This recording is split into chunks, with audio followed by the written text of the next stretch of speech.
My name is Janelle Hampton and I'm a resident of Oakland, California. And I'm here to talk about XLNC Auto Beauty.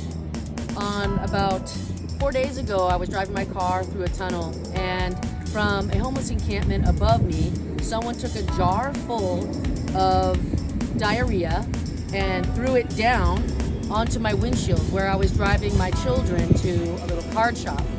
Now, I need my car, it has to be sacred and it has to be safe for my children. When that happened, my heart was broken and I didn't really know what to do.